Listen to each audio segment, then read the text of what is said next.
አለሁኝ ብለህ መጥቼ ነበር ቤትሽን አለሁኝ ብለሽ የለሽም ሳጣሽ አጣሁት ምኔን ነው አንቺን አይደለም ምኔን ነው ጉንጫ ያወጣም ሰንበር አይጎልም ቢሳም ከንፈር አቅፈው የላኩት ዳብሰው ካካል ምልክት አይተው የለሽም እንደ ቀላል ተራ ድክመት የለሽም እንዳላየው ያንቺን ስተት የለሽም ልቀበልሽ ብልስ ነቄ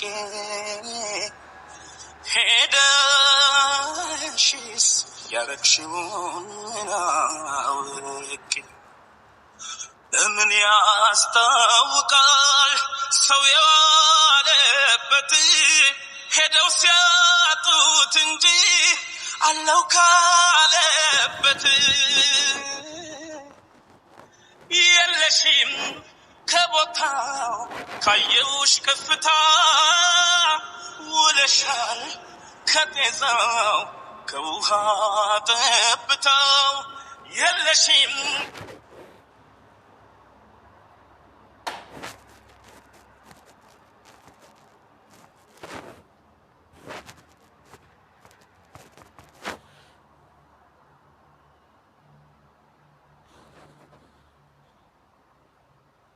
ትቀበላለህ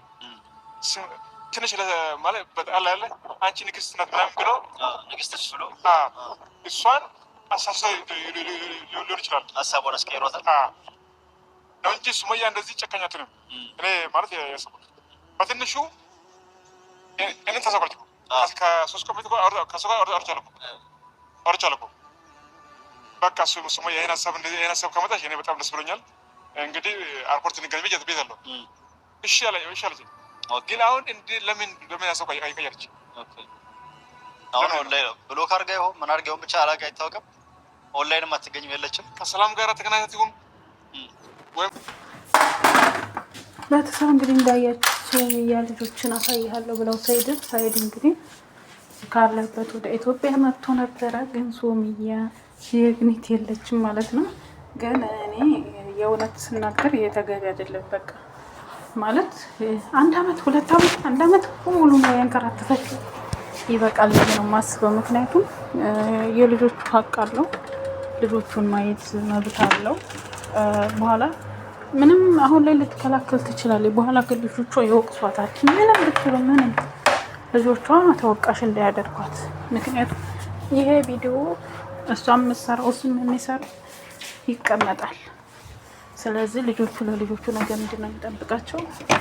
ልጆችሽ ነገ ተወቃሽ ነው የሚያደርጉት ሱመያ የምር እና ወደ ተመልካቾች እንዳያችሁ ነው እናንተ ማሰብ አስተያየታችሁን ስጡ ነው የምለው ምክንያቱም